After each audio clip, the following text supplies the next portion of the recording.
In the world of Teyvat, we have gods whose names are derived from the demons of the Ars Gotia. I covered 4 in my last video, and this is a continuation of that. So if you haven't seen that, check it out. It covers Barbatos, Morax, Baal, and Paimon's demonic lore.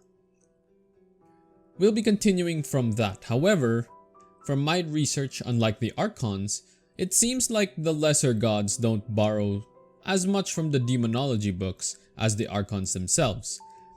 If you don't know what I'm talking about, like I said, I suggest checking out the previous video. Link is in the description down below. You'll be surprised at how much similarities the Archons have with their demonic counterparts. In addition to that, take note that MiHoYo takes references from multiple myths and stories in order to create their lore, but for this, we're only looking at the demonic lore. So at most, it will only represent a small sliver of the references used. For example, Baal in the Ars Gotia is only a demon, but in other myths, Baal is also a thunder god, a warrior, and other things. So, combined together, they make up the Raiden Shogun. I just wanted to clear that up to the people who questioned why I didn't mention the other possible references for the Archons in the last video. This series is only going to be comparing the demonology lore behind the names. In any case, now that we have that out of the way, now that we know more about Baal as well, I thought I would start with the current Raiden Shogun, Beelzebul. Whoops, quick disclaimer. Beelzebul isn't actually part of the 72 demons of the Ars Gotia, and he is sometimes depicted as Beelzebub, which is just a different way of saying his name, but in most myths they are the same demon. He is depicted in many religions and beliefs, as many believe him to be the devil himself, the Lord of the Flies, etc. In order to stay true to our current theme though, I will be using the Testament of Solomon as my reference, as it's probably the closest lore to the Ars Gotia and to Beelzebul, as even the Testament of Solomon uses Beelzebul and not Beelzebub. However, as with all things lore, take this in stride and remember that this is just fiction. Let's continue. Beelzebul appears as a prince of demons and says that he is a former leading heavenly angel associated with the evening star. He manifests the apparitions of demons and causes destruction through tyrants, causes demons to be worshipped by men, and creates jealousy in cities. He is the father of heresy that destroys kings and allies himself with foreign tyrants. Surprisingly, or perhaps unsurprisingly, Beelzebul still has a lot of similarities with A, but in a negative connotation, rather than a positive one like the previous Archons. A cut ties with Celestia and in principle is no longer allied with them, as did Beelzebul, as he was formerly an angel. Beelzebul manifesting apparitions could be A creating both Raiden Shogun and Scaramouche. Beelzebul creates destruction through tyrants, which A unknowingly does by leaving Raiden Shogun in charge of Inazuma. Demons worshipped by men and jealousy could be a reference to Scaramouche, and lastly, being the father of heresy again, is A cutting ties to Celestia, and her allying with foreign tyrants could portend her allying with the Tsaritsa or the humans should we come to blows with Celestia. As an added bonus to this, we have Abezithibod, sorry if I botched that, the son of Beelzebul. He is a fierce demon with a single wing and is plotting against every being that is under the jurisdiction of heaven. A possible reference to Scaramouche, who is probably plotting against all the gods. Out of all the demons in this video, Beelzebul will probably be the one with the most similarities.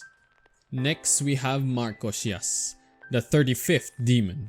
He is a great and mighty Marquis, appearing at first in the form of a wolf, having griffin's wings and a serpent's tail, and vomiting fire out of his mouth. He can assume the shape of a man and is a strong fighter. He was of the Order of Dominations and governed 30 legions of demons. Though he is weak now, after 1,200 years, he told his chief, Solomon, that he wishes to return to the 7 thrones. Marcosias is Guoba's demonic name, and though appearance-wise he has no similarities, He still has a few, which is vomiting fire out of his mouth, and that he is weaker now than before. What's odd though is that Marcosias wants to return to the 7 thrones, but Guoba is satisfied being the way that he is. Next we have Andrus, the 63rd demon. He is a Marquis appearing in the form of an angel with a head like a black night raven, riding upon a strong black wolf and having a sharp and bright sword flourished aloft in his hand.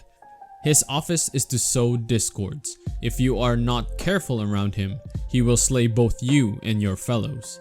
He governs 30 legions of spirits.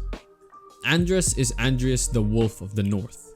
While at first there isn't much similarities to Andreas himself, aside from his temper and he would definitely slay you and your fellows if you aren't careful, he might have also inspired the Knight of Boreas, Varka, who is said to be strong, knightly, and carries a powerful sword. But the similarities stop there for Andreas. Next we have Decarabia, the 69th demon.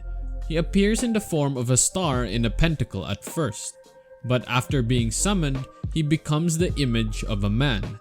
His office is to discover the virtues of birds and precious stones, and to make a similitude of all kinds of birds to fly for the summoner. He governs 30 legions of spirits, and himself is a great Marquis. Decarabia is Decarabian, one of the gods when Venti was still a wind spirit. Weirdly enough though, Decarabian is the opposite of Decarabia, and it's due to Decarabian's winds as well as Andrus' blizzards due to their feud that birds were not able to freely soar in the skies of Mondstadt, and it was the nameless bard's wish to see the birds soar freely in the sky. Decarabia's virtue of birds though was instead done by Barbatos when he taught the birds how to fly in the sky.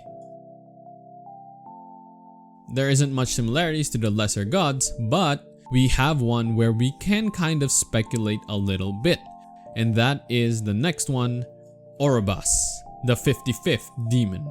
He is a great and mighty prince, appearing at first like a horse, but after being summoned, he will turn into the image of a man. His office is to discover all things past, present, and future. He gives dignities and prelacies and favor of friends and foes. He gives true answers to questions about the divine and the origin of the world. He is faithful and greedy when it comes to his summoner, and will not allow any other demon to become his summoner's follower. He governs 20 legions of spirits. Aurabus could be a reference to Orobashi from Inazuma, although Orobashi isn't a horse. Orobashi being a white snake though is derived from other Japanese myths that we won't get into in this video. There are some interesting things though that I want to speculate on. First things first is that Aurabus gives prelacies, which is basically a rank within a church, kinda like Kokomi's rank as a high priestess. Aurabus' office is to discover all things past, present, and future. What if Orobashi discovered something that forced him to lash out against the Electro Archon? Aurabus was also one that gives true answers to questions about the divine and the world. What if the quote-unquote evil gods were willing to share the secrets of Teyvat to their followers, hence the Archon War? Not only that, but Aurabus disliked sharing his summoner with any other familiar. Familiar in Genshin terms being gods. What if it's the same thing with Orobashi? And when the Electro Archon won dominion over Inazuma and the people of Watatsumi Island were forced to acknowledge the Electro Archon, note I didn't say worship because the Electro Archon actually allowed them to continue worshipping Orobashi. There was a time they lived in peace though, before Orobashi even attacked. So what changed from that peaceful time to the time when Orobashi started attacking? Well, it could be that some of the Sangonomiya people converted from worshipping Orobashi to worshipping the Electro Archon. Similar as to how Christianity was introduced to Japan and many started following Christianity as a religion. However, because Orobashi didn't want to share the worship of his people, it led him to attack the Electro Archon, thus resulting in the war with the shogunate and resulting in the deaths of many. But those are just my speculations when it comes to Orobashi. There are still other named gods that have references to demonology that we'll cover in a future video, as well as the other archons that will come out in the main story. So if you want to see that, don't forget to hit that subscribe button. As for these gods though, what do you guys think? Do you think the lesser gods are still somewhat modeled after demons? Or is that only for the archons? Let me know in the comments down below. We recently hit 5k subs and holy crap, thank you so much for your support. I really appreciate it. I actually have other ideas for lore videos that'll be in the works soon once I get the time for that. So if you want to see those, stay tuned, and thank you so much for watching. Goodbye.